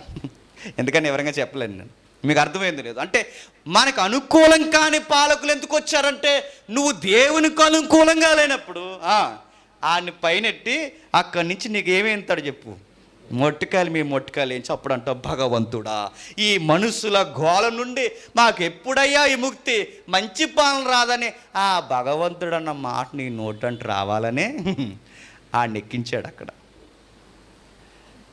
నేను ఓపెనింగ్ అనకూడదు, లైవ్లో ఉంది. నెక్స్ట్ కేంద్ర ప్రభుత్వం ఎవరు వస్తారంటే వాళ్ళే వస్తారు, మళ్ళీ వస్తారంటే మళ్ళీ వస్తారు. ఎందుకు? ఈ వ్యవస్థ మాట వినంత కాలము చెప్పండి, ఆ వ్యవస్థలో ఎవరిని కూర్చోబెట్టాలో వాళ్ళని కూర్చోబెట్టి ఏవి పొల్లికాయలో ఏవి గట్టికాయలో ఆయన ఏరాలని నిర్ణయించుకున్నాడు కనుక అక్కడ వాళ్ళనే పెడతాడు. నెబుకద్నెజరే ఉంటాడు, దానియే ఎందుకు రాజు అవ్వలేదు? నెబుకద్నెజరే ఉండాలి అక్కడ, అంతే. బెల్షాజరు ఎవరైతే ఉన్నారో వీళ్ళే ఎందుకు అక్కడ కనబడతాను, అక్కడ వాళ్ళే ఉండాలి. కొన్ని నిర్ణయాలు, కొన్ని అధికారాలు ఎందుకు పెడతాడు? ఈ పనికి మాలినోడు ఎలా అయిపోయాడండి ప్రెసిడెంట్ అనుకుంటాం. ఆ ఊరికి ప్రెసిడెంట్ అవ్వాలని నువ్వు అనుకున్నావో లేదో తెలియదు కానీ ఆయన అనుకున్నాడు. మరి వీడు దోసేస్తున్నాడు కదండి, అలా దాసేస్తున్నాడు కదండి అంటే నువ్వు అనుకుంటావు. దేవుడు అంటాడు, దొయ్యని నేను దోసేస్తాను ఒకరోజు. ఆడిని దొయ్యని ఎన్ని దోస్తాడు, దొయ్యని భూములు దోస్తాడా, డబ్బు దోస్తాడా, ఏ రాయితీలు దోస్తాడు, తొయ్యనే తోసేసరికి ఒకే రోజు ఆడిని భూమిలోకి తోస్తా. ఆడు ఏది తోసినా దోసుకున్నా ఎక్కడి నుంచి ఏది ఆడు పట్టుకలేదు. ఎందుకంటే ఈడు పోయాక ఆడు ఇంకొకడు దోసేస్తాడు. అందుకే తెలుసు అన్నారు, తెలియకన్నారు తెలియదు కానీ చట్టము తన పని తాను చెప్పాలి. అది దేవుడు ఏం చేస్తున్నాడండి? సింహాసనం మీద కూర్చుని అడుగుతున్నారు ఎర్రోళ్ళందరూ. దేవుడు ఏం చేస్తున్నాడు సింహాసనం మీద కూర్చుని అంటే చాలా చేస్తున్నాడు ఆయన. నీకేం కనబడ్డా ఆయన ఆ సింహాసనం మీద కూర్చుని ఏం చేస్తున్నాడు? ఎవరిని ఎలా బెండు తీయాలో, ఎవరిని ఎలా ఎక్కించాలో, ఎవరికి ఎలా పాఠాలు నేర్పించాలో అన్ని వ్యవస్థలను ఆయన రన్ చేస్తున్నాడు. ఆయన సింహాసనం మీద కూర్చుని పాలు తాగుతలేదు ఆయన, అందులో తాగుతారులేండి పాలు. సింహాసనం మీద కూర్చుని బోరు కొడుతుంది, సాంగ్ ప్లే చేయండి అండి. ఆయన అక్కడ ఉంటాయిలే అలాంటి సాంగ్ ప్లే చేయండి అలాంటివి అండు. ఆయన కునుకడు, నిద్రపోడు, ఈ వ్యవస్థలను నడిపిస్తున్నాడు. ఆయన మానవ అధికారాల్లో కలగజేసుకుంటాడట. మహోన్నతుడకు దేవుడు మానవ రాజ్యము పైన అధికారి అయ్యుండి తాను ఎవరికి అనుగ్రహింప నిశ్చయించునో వానికి అనుగ్రహించునని ఆయా రాజ్యము పైన ఆయన నియమించుచున్నాడనియు మనుషులందరూ తెలుసుకున్నట్లు ఇలాగు జరుగును. మనుషులందరూ తెలుసుకున్నట్లు ఇలా. రాజా, మీకు విషయం చెప్పనా, ఈ తరంలో మనుషులందరికీ అర్థమైపోద్ది. మీరు కింగ్ ఆఫ్ కింగ్లా ఉండేవారు, మీరు రాజులకు రాజు, అధిపతులకు అధిపతులకు ఉన్న మీ అందరికీ చెబుతున్నాను రాజా, మీలాంటి వరకు ఒకరోజు దేవుడు ముందే నిర్ణయించేశారు, మీరు ఒకరోజు గడ్డి తింటారంట రాజా అన్నాడు. ప్రపంచంలో విచిత్రమైన ఈవెంట్ ఏంటి చెప్పనా, నెబుకద్నెజరు గడ్డి తిన్నాడు. మీరు కావాలంటే రికార్డ్స్ తిరిగేయండి. నెబుకద్నెజరు అని ఆయన ఉన్నాడంటే మీరు చీకబిట్లో చదువుకుంటున్నారే హ్యాంగింగ్ గార్డెన్స్ అని, ఏలాడే ఉద్యానవనం కట్టించింది ఎవరు అనుకుంటున్నావు? నెబుకద్నెజరు. ఆయన ఏం తిన్నాడు? గడ్డి తిన్నాడు. ఆయన వ్యవస్థ నరకబడింది, ఆయన పాలన ఎగిరిపోయింది, చివరికి అడవిలో పాలైపోయి పశువు మనసు, అంటే పశువుకొచ్చిన మనసు వస్తే ఏమవుతుంది? గడ్డి తింటాం. ఆ గడ్డి తినేవాడట. ఇదంతా జరిగిందంటే జరగక ముందే జరగబోయేది. జాగరుడు, పరిశుద్ధులు వీళ్ళందరూ నీ పాలిటిక్స్లో జరగబోతుందని అక్కడ ఆ డైమెన్షన్లో మాట్లాడుకుంటున్న మాటలు ఈ డైమెన్షన్లో నేను చూశాను రాజా, ఇది పక్క జరుగుతుంది. జరిగిపోయింది. అంటే ఈ వ్యవస్థలన్నిటినీ నిర్ణయించేది ఎవరంటే ఆ పైన చెప్పండి, ఆ వ్యవస్థ నిర్ణయిస్తుందట. ఇంకా చూద్దామా? కొంచెం డీప్గా వెళ్దాం, త్వరగా వెళ్ళిపోయే ప్రయత్నం చేద్దాం. దానియేలు గ్రంథం 7వ అధ్యాయం, దానియేలు గ్రంథం 7వ అధ్యాయం 9వ వచనం.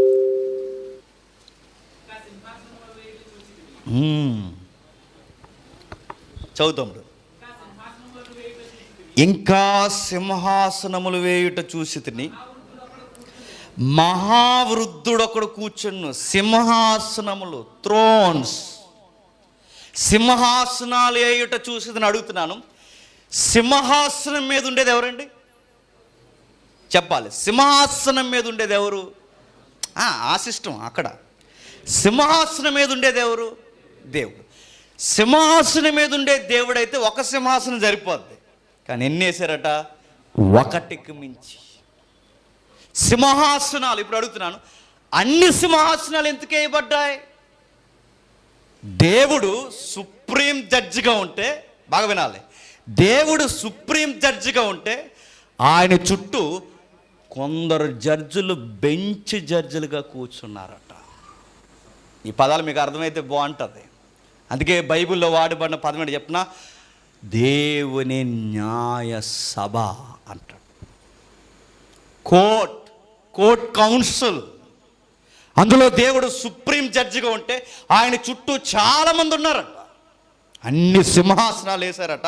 ఆ సింహాసనాల చుట్టూ ఇంకా ఎవరున్నారట? కిందకి రాస్తున్నాడు పదాలు. మహావృద్ధుడు ఆయన ఉన్నాడు దేవుడు. ఆయన వస్త్రము హిమము వలె ధవలముగాను, ఆయన తల వెంట్రుకలు శుద్ధమైన గొర్రె వెచ్చు తల వెంట్రుకలు గాను తెల్లగాను ఉండెను.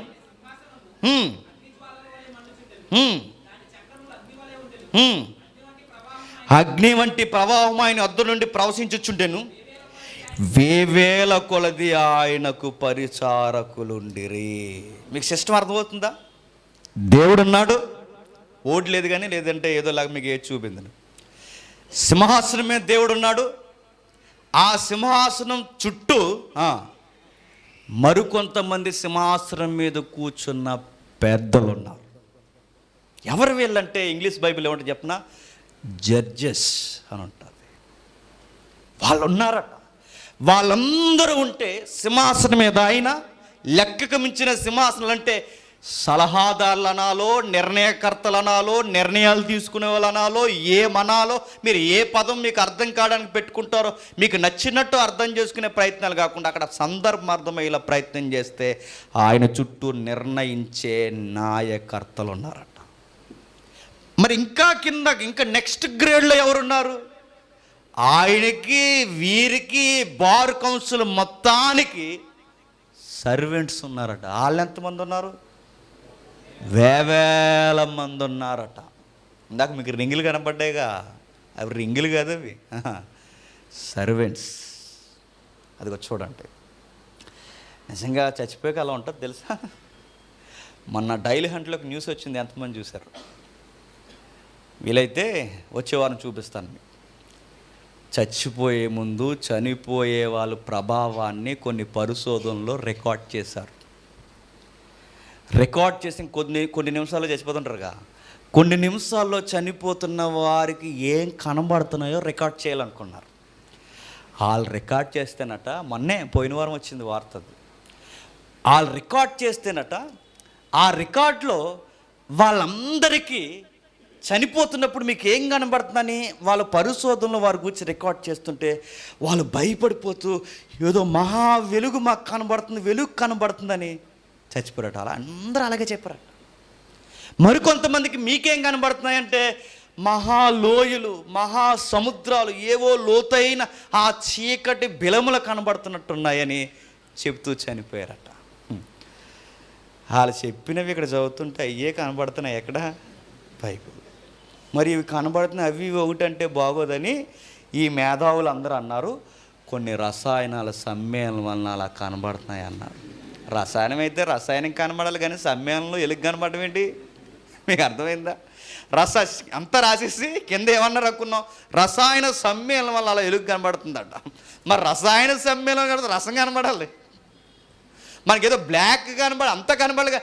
ఇది దరిద్రంగా అక్కడితో డార్క్ అయిపోయి ఆగిపోయి వెలుగులు కనబడటం ఏంటి?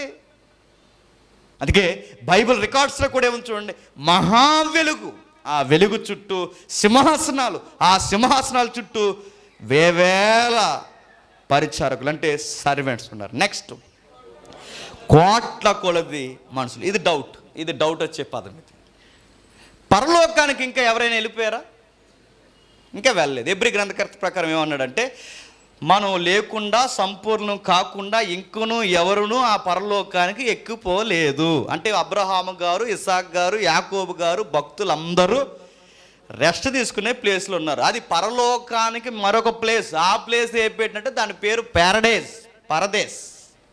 అది రెస్ట్ తీసుకునే ప్లేస్. అది పరదేశ్ అంటే రెస్ట్ తీసుకునే స్థలం. అది మరి పరలోకానికి ఎప్పుడు వెళ్తారు? ప్రభు అయిన యేసుక్రీస్తు ఆ రెండో రాకల్లో వస్తాడుగా. ఆ రెండో రాకల్లో వచ్చినప్పుడు భూమి మీద ఉన్న పరిశుద్ధులను, రెస్ట్ తీసుకుంటున్న పరిశుద్ధులను, వారిని వీరిని కలిపి అందరికీ భూమిలో ఉండిపోయిన శరీరాలు లేపి తమ తమ వరుసల్లో బతికించి అందరిని ఒకేసారి స్వార్థం లేకుండా ఒక్కసారి అందరికీ పరలోకంలోకి ఎంట్రీ ఉంటుందంట. అప్పటి వరకు మన కొరకు వెయిట్ చేస్తారట. ఎవరు? పరిశుద్ధులు ఆ పరదేశంలో ఉంటారు. మరి ఇంకా ఎవరో పరలోకానికి వెళ్ళలేనప్పుడు ఆ దేవదూతల గుంపులో కనబడుతున్న మనుషులెవరు అంటే కొంప తీసి గ్రహాంతర జీవులు ఏమైనా ఉన్నాయంటారా? అంతే కదా మరి. ఆ మనుషులు ఏంటి అక్కడ? ఇంకా మనుషులు ఏంటి? భూమి మీద ఉన్న మనుషులు ఇంకెక్కడ లేరు. ఉన్నారా? మీకేం కనబడ్డారా? కనబడ్డా ఏ ప్లేట్లు అంటారు ఉడితే పరిశోధనలు ఎక్కడ తేయాలా? యూట్యూబ్ కరువే ఉందండి. నచ్చిందల్లా పెడతారు, నచ్చిందల్లా మాట్లాడతారు. అది దాని పేరు అందుకే అది ట్యూబ్లో ఎవడికి నచ్చిన గాలి ఆడు కొడతాడు. ట్యూబ్లో గాలి కొట్టడమేగా.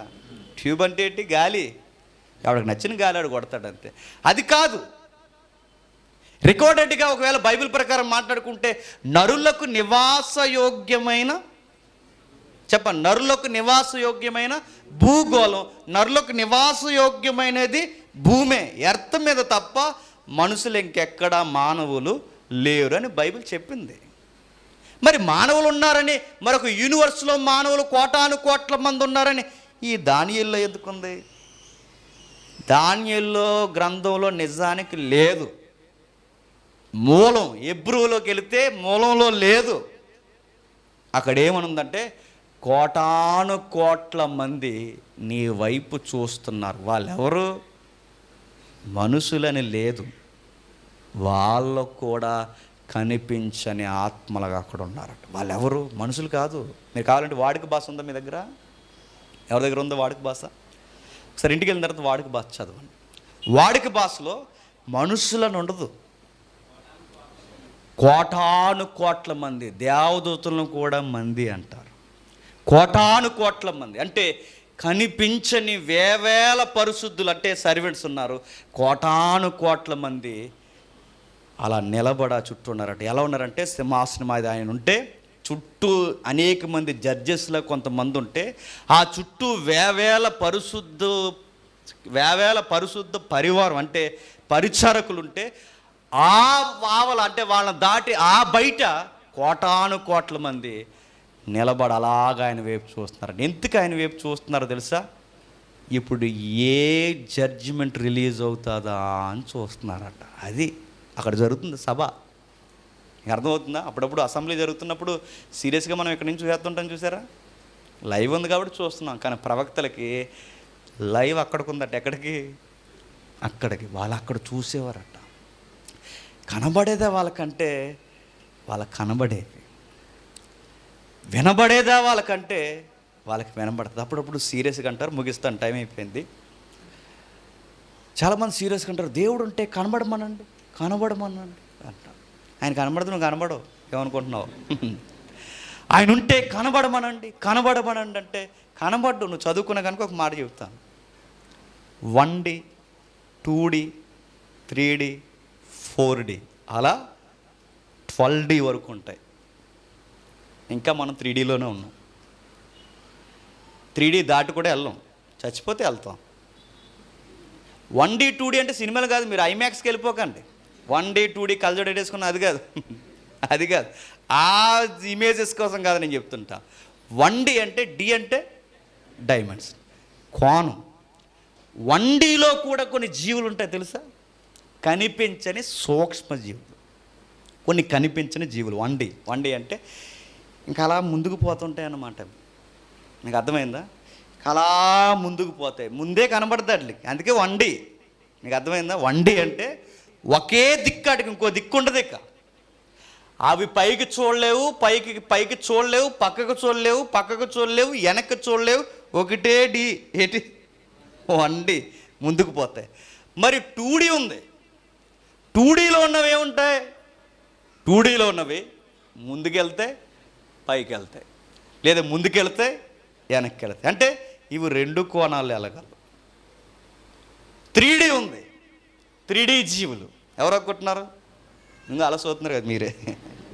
పొడవు, ఎత్తు, ఎడల్పు. మనం 3 కోణాలు చూడగలం. పైకి చూడగలం, కిందకు చూడగలం, పక్కకు చూడగలం. వెనక్కి కూడా చూస్తాను, అది లెక్కల్లోకి రాదు. దీన్నే పొజిషన్లోనే ఒక పొజిషన్లో, ఒక ఆరిజన్లో ఉండి, ఒక పొజిషన్లో ఉండి పక్కకు చూడగలం, పైకి చూడగలం, ముందుకు చూడగలం. ఏ వస్తువుని చూసినా మనం 3 కోణాల్లోనే చూడగలం. కానీ విషయం ఏంటి చెప్పనా? ఎప్పుడైనా యూట్యూబ్లో చూడండి, ఇవన్నీ దొరుకుతాయి. అక్కడ గూగుల్లోనే ఎదకండి దొరుకుతాయి.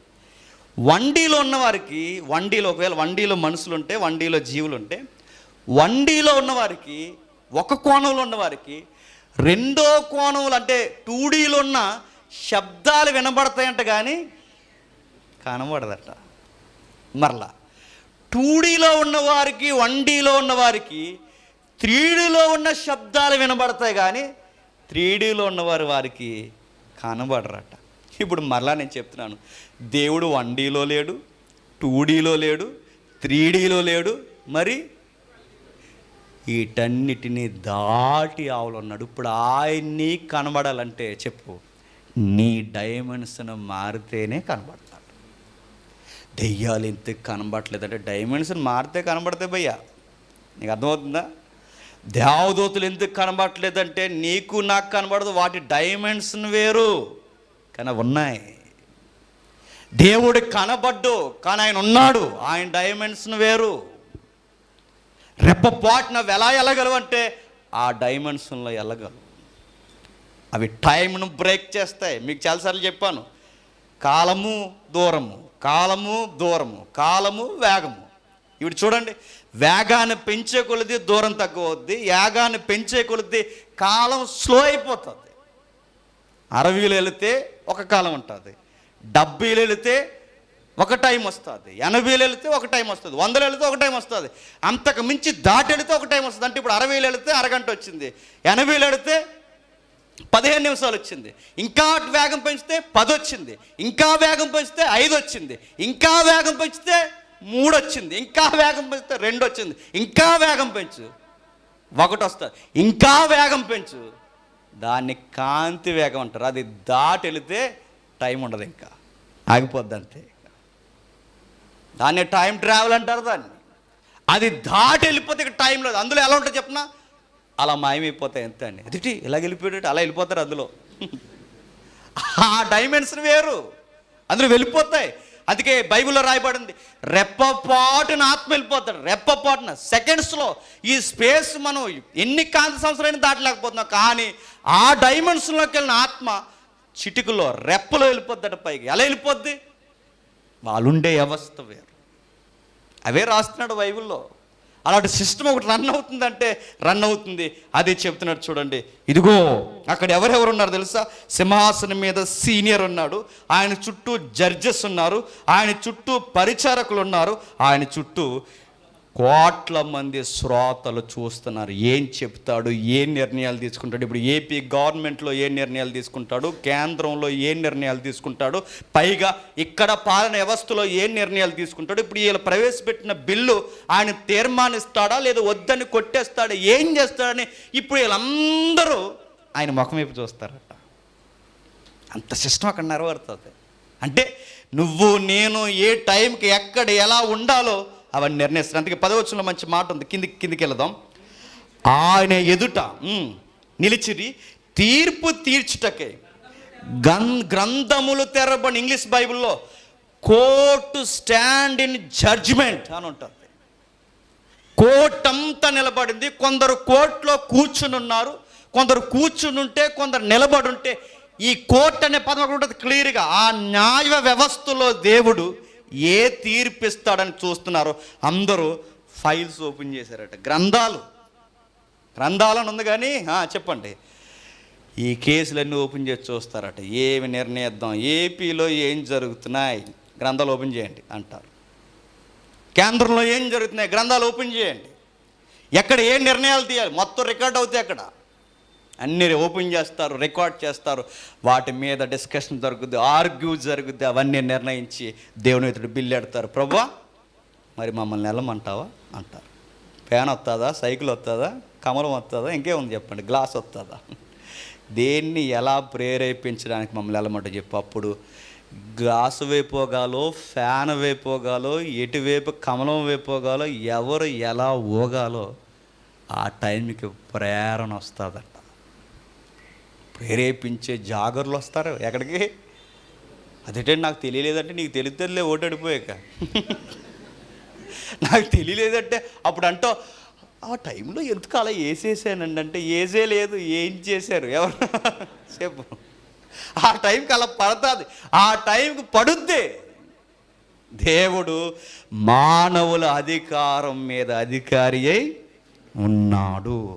ఆ సిస్టంలో నుంచి ఏ సిస్టాన్ని ఆయన ఆర్గనైజ్ చేస్తున్నాడు. మరో మాట చూసి ముగించుకుందాం. 9వ వచనంలో ఒక మాట ఉంది చూడండి.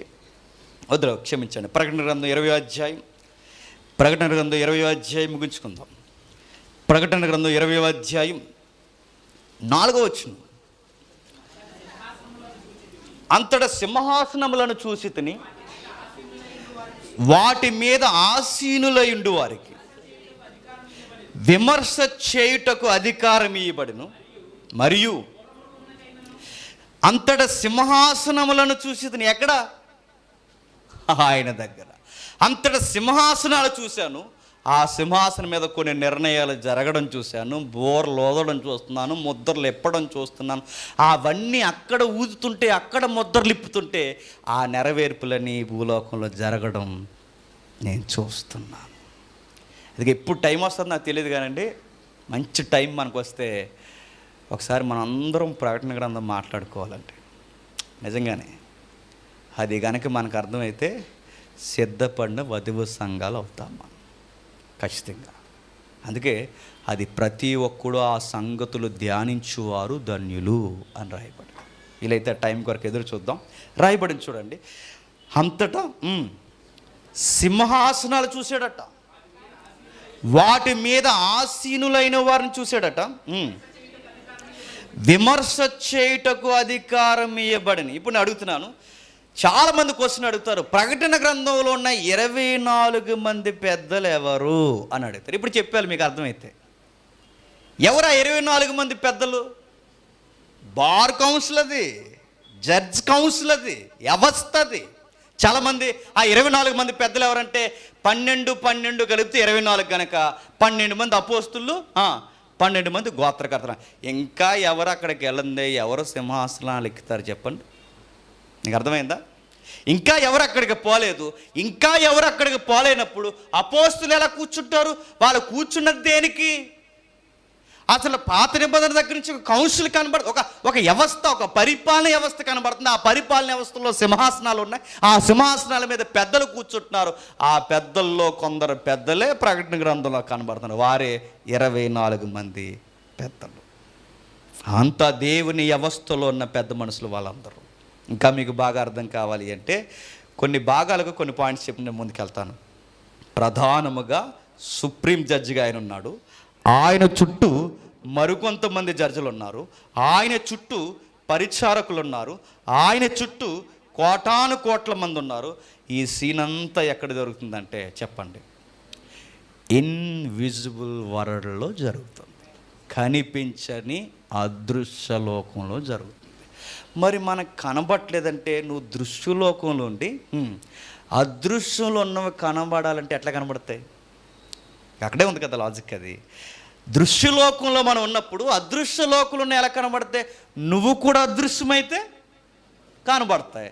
నువ్వు దృశ్యంలో ఉన్నప్పుడు అదృశ్యమైనవి కనిపించదు. ఒకవేళ కనిపించాలి అంటే పర్మిషన్ కూడా ఆయన ఇవ్వాలి. ఆయన పర్మిషన్ ఇచ్చి ఎక్కడ చూపిస్తాడు? నీకు ఒక 70 mm స్క్రీన్ వేస్తాడు. ఎక్కడ వేస్తాడు స్క్రీను? నువ్వు నిద్రపోతావుగా, అప్పుడు స్క్రీన్ ఎక్కడ ఓపెన్ అవుద్ది అన్నమాట. అవే దర్శనాలు, అవే కళలు. అప్పుడు ఆయన స్క్రీన్ వేస్తారు. అప్పుడు వాళ్ళకి కనబడతాయి. ఆ డ్రీమ్స్లో నుంచి కూడా ఆయన మాట్లాడతాడు. ఆ సర్వోన్నతుడైన దేవుడు ఎవరికి ఎలా చూపించాలో ఆయనకి బాగా తెలుసు. అందుకే నేను మరలా చెప్తున్నాను, దేవుడు ఉన్నతమైన సింహాసనం మీద అదృశ్యలోకంలో పరిపాలకుడై దృశ్యలోకాన్ని కూడా ఆయనే పరిపాలిస్తున్నాడు. ఆ అదృశ్యలోకంలోనే ఆకాశ మండలమందు దురాత్మల సమూహం ఉందట. ఆ దురాత్మల సమూహానికి కూడా సింహాసనాలు ఉన్నాయట. ఆ దురాత్మలు ఎక్కడ తిరుగుతాయంటే ఎవడు శుభ్రంగా ఉన్నాడా అని తిరుగుతాయట. ఉందో తెలుసా? లోకసువార్తలో ఉండ చదివారు ఎప్పుడైనా?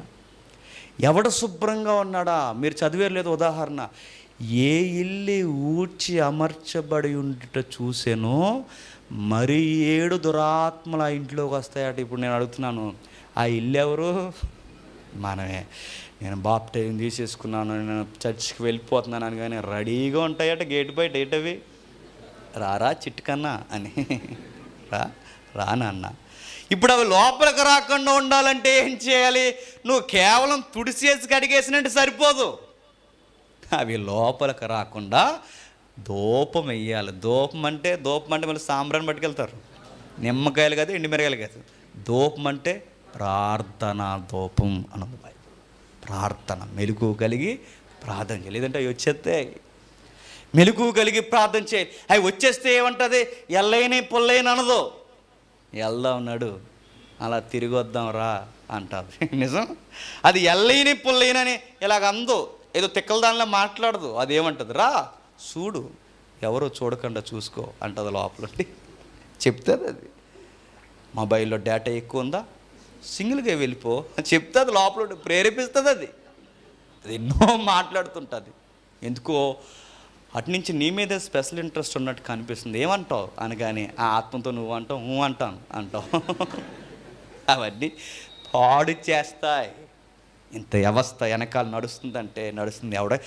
ఎవడకి చెబితే అర్థం చేసుకుంటారంటే ఇవన్నీ ఎవరికి చెప్తే అర్థం చేసుకుంటారు చెప్పండి? నేరాలు జరిగిపోతున్నాయి, ఘోరాలు జరిగిపోతున్నాయి, అలా జరిగిపోతున్నాయి, ఇలా జరిగిపోతున్నాయి అంటే ఎందుకు జరిగిపోతున్నాయి? మన ఇళ్ళల్లో, మన గృహాల్లో, మన దేహాల్లో దేవునికి చోటియ్యనొల్లకపోయాం కనుక చేయరాని కార్యాలు చేయడానికి దురాత్మలు వచ్చి తిష్టేసి కూర్చున్నాయి. లోపల కూర్చుంటే దొంగతనాలు జరుగుతాయి, మానభంగాలు జరుగుతాయి, హత్యలు జరుగుతాయి, సొసైటీ కుళ్ళిపోతుంది. ఈ సొసైటీని బాగు చేయాలని అక్కడ ఎన్నో నిర్ణయాలు తీసుకుంటుంటే ఈ సొసైటీ మాట వింటుందా? వింటలేదు. అందుకే దేవుడు తెలిసినంత కాలం ఈ వ్యవస్థ బాగుపడదుగాక బాగుపడదు. ఆయన తెలిస్తేనే ఇన్వాల్వ్ అవుతాడు. ఆయన ప్రతి విషయం ఇన్వాల్వ్ అవుతాడు. అప్పుడప్పుడు మనం బెండి తీయడానికి కూడా కొందరు పరిపాలన ఎక్కిస్తాడు. అప్పుడైనా ఆ శ్రమలో అయినా ఆయన వైపు చూస్తామని. అందుకే ఐగుప్తులోకి 430 సంవత్సరాలు ఎందుకు వదిలేస్తాడు వాళ్ళని? ఆ రోజే ధర్మశాస్త్రం ఎందుకు ఇవ్వలేదు? ఆ రోజే ఎందుకు తీసుకురాలేదు కానాను భూభాగానికి? వాళ్ళు మారితే గానక రావడానికి వీల్లేదు. ఆ పైన కావాలని వదిలేశాడు ఆయన. కరోనా ఎందుకు వచ్చిందంటే నువ్వు కుదిరలేక వచ్చింది. ఎందుకు వచ్చింది? డెల్టా ఎందుకు వచ్చిందంటే ముక్కు గులిపోతుంది, చెవి గులిపోతుందంటే నువ్వు గులిపోయావు. అందుకే గులిపోవడం వచ్చింది, గులిపోయి అన్నీ వచ్చింది. అన్నీ వస్తాయి. ఎందుకు వస్తాయి? దేవుడి వ్యవస్థని పరిపాలించాలనుకున్నాడు, అక్కడ నిర్ణయాలు జరుగుతున్నాయి. ముగించేసే మాట చెప్తాను. ప్రకటన గ్రంథంలో ఒక మాట ఉంటుందండి. దేవా నాదా సత్యస్వరూపి. చనిపోయిన వాళ్ళు, వీళ్ళ కౌన్సిల్లో ఉన్న వాళ్ళు కాదు, చనిపోయిన ఈ పరిశుద్ధులందరూ అన్నారట, త్వరగా చంపే ప్రభు వీళ్ళందరినీ అన్నాడట. ఎవరిని? మనల్ని. భూమి మీద ఉన్నంతకాలం వీళ్ళు రక్షించి ప్రభు అని ప్రార్థన చేసిన ఈ బిడ్డలే అక్కడికి వెళ్ళి అన్నారట, ఆ చర్చికి వెళ్తున్నారు కానీ ప్రభు చంపే ప్రభు పని మనల్ని అన్నారట. మన వెనకాల చెప్పండి ఆత్మల గోస ఉందట. ఒకటేమో మింగేద్దామని చూస్తున్నారు, కొందరేమో తీసేయమని అంటున్నారు, కొందరేమో నిర్ణయాలు తీసుకుంటున్నారు. ఇంత వ్యవస్థ వెనకాల నడుస్తుందట. కీర్తన 68వ కీర్తన వెళ్ళిపోదాం. 68వ కీర్తన 17వ వచనం. 68వ కీర్తన 17వ వచనం. 68వ కీర్తన 17వ వచనం. దేవుని రథములు సహస్రములు ప్రభు వాటిలో నన్ను అడుగుతున్నాను. ఇప్పుడు ఆయనకు ఒక రథం సరిపోదా? పోలిగ్గా రాశాడు అక్కడ, ఒక రథం సరిపోదు. అన్ని రథాలు ఎందుకు? ఆయన చుట్టూ చాలామంది ఉన్నారు కనుక అన్ని రథాలు. కాన్వాయ్, అది మంచి పదం అన్నాడు, కాన్వాయ్. ఒక కౌన్సిల్ నడుస్తుంది అక్కడ. సీఎం సెక్రటరియట్ అంటారు చూసారా, అవన్నీ ఉంటాయి. ఇవన్నీ అక్కడ చూసి వచ్చినాయే. అవన్నీ ఈ సిస్టమ్ అంతా అక్కడ పనిచేస్తుందంటే పనిచేస్తుంది. ఇదిగో ఆయన చుట్టూ చాలా ఉన్నాయి. ఇంకా అంటున్నాడు 103వ కీర్తన 21వ వచనంలో ఏమంటున్నాడు చూడు. 103వ కీర్తన 21వ వచనంలో ఇవి సామాన్యంగా చదివేసి వదిలేస్తాం, కానీ మనకు అర్థమైతే కనుక భయం వేస్తుంది. ఒకసారి యెహోవా సైన్యములారా ఆయన చిత్తము నెరవేర్చు, ఆయన పరిచారకులారా మీరందరూ ఆయన సన్నిధించండి. యెహోవా సైన్యములారా. సామాన్యంగా చదువుతున్నాం కానీ ఈ సైన్యం ఎవరు? సంఘం అన్నారు, సంఘం కాదు. ఈ సైన్యం ఎవరు? ఇందాక మనం చూసామే ఆ పెద్ద గుంపు, వాళ్ళే మహాసైన్యం ఉన్నారట. కోటాను కోట్ల మంది ఉన్నారట. ఈ సంగతులు ఇక్కడే కదండి, మోసే టైంలోనే కనబడ్డాయట. చూద్దాం ఒకసారి ద్వితీయోపదేశకాండం. ఇదే చివరి వచనం, ఒట్టే చెప్తున్నాను. ద్వితీయోపదేశకాండం 33వ అధ్యాయం. ద్వితీయోపదేశకాండం 33వ అధ్యాయం మొదటి 2 వచనాలు. దైవజనుడైన మోసే మృతి పొందక మునుపు అతడు ఇశ్రాయేలుని దీవించిన విధమిది. అతడు ఇట్లనెను, యెహోవా సీనాయి నుండి వచ్చెను, శేయీరులోండి వారికి ఉదయించెను, ఆయన పారాను కొండ నుండి ప్రకాశించెను, వేవేల పరిశుద్ధ సమూహముల మధ్య నుండి ఆయన వచ్చెను, ఆయన కుడిపార్శ్వమున అగ్ని జ్వాలలు మెరుచుండు. వేవేల పరిశుద్ధ సమూహము మధ్య నుండి ఆయన వచ్చాను. దేవుడు ఎక్కడ సింగిల్గా ఉన్నట్టు కనబట్టలేదు చూడండి. ఆయన ఎక్కడున్నా ఆయన చుట్టూ ఆయన పరిపాలన వ్యవస్థ కనబడుతూనే ఉంది. అందుకే బైబిల్లో ఉన్న మాట చెప్పిన సైన్యములకు అధిపతియగు యెహోవా. ఈ సైన్యము లేదా సిస్టమ్ ఈ భూమి మీద ఉన్న ప్రతి వ్యవస్థలో ఇన్వాల్వ్ అవుతాయి. ఎవరిని ఏం చేయాలో నిర్ణయించుకుంటాయి. దేవుని దగ్గర కొన్ని నిర్ణయాలు వెలువరిస్తాయి. దేవుడు కూడా వారి నిర్ణయాలతో ఏకీభవిస్తాడు, తీర్మానిస్తాడు, వెళ్ళమంటాడు. అక్కడున్న విధానాలు మార్చమని ఆయనే చెబుతాడు. అందుకే మానవుల అధికారాల మీద దేవుడు అధికారి అయి ఉన్నాడు. అంటే ఇవన్నీ కనిపించకుండా మన చుట్టూ ఉన్నాయంటే ఉన్నాయి. దేవదూతలు ఉన్నాయి, కోటాను కోట్ల మంది ఉన్నారు, సింహాసనాల మీద ఉన్నారు, పరిచారకులు ఉన్నారు, దయ్యాలు ఉన్నాయి, మహిమలు ఉన్నాయి. ఇంకో మాట చెప్పిన, బైబిల్లో అక్కడక్కడ కొన్ని పదాలు వాడారు. దేవుళ్ళలో నువ్వు గొప్ప దేవుడు అని వాడారు. ఇన్ని రోజులు దేవుడని మనకు తెలుసు, కానీ బైబిల్లో ఏమని ఉన్నాయి? దేవుళ్ళలో. దేవుళ్ళేటి? దేవుళ్ళు ఉంటారా? ఇంకో మాట చెప్పనా, నువ్వు నేను దేవుని కుమారులను కదట. బైబిల్లో ఉన్న మాట చెప్పనా, దైవపుత్రులు అని ఉంది. అంటే ఈ పదం అనకూడదు, కానీ దేవునికి కూడా సిస్టమ్ అనే పదం కన్నా అదృశ్య లోకంలో ఫ్యామిలీ అనేది, అంటే ఫ్యామిలీ అంటే కన్నాడు పెంచాడు అది కాదు, ఒక ఫ్యామిలీ అంటే ఒక కుటుంబ వ్యవస్థల ఈ పదాలన్నీ కనబడుతున్నట్టున్నాయి చూడండి. దైవ సమాజం మధ్య దేవుడు నిలుచున్నాడని ఉంది బైబిల్లో.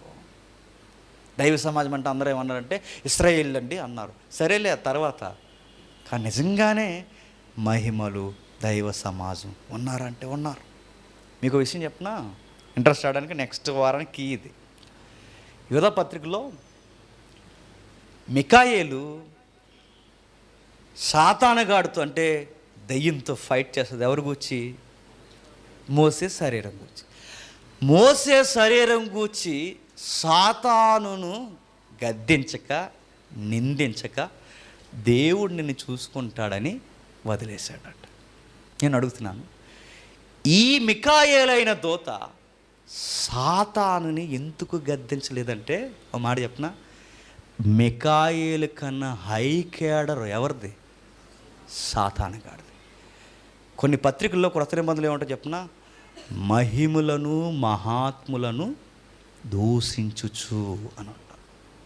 మహిమలేంటి, మహాత్ములేంటి అంటే, ఇప్పుడు సాతానుగాడు కూడా దేవదూతలు హై కేడర్ అయితే బహుశా ఆడు కూడా కొన్ని కోణాల్లో కొన్ని విధానాల్లో దేవుడిగా వెలసల్లాలన్న వాడు భావజాలం ఆ మూలాలు ఉన్నాయా అంటే ఉన్నాయనే కొన్ని రికార్డ్స్ చెబుతున్నాయి.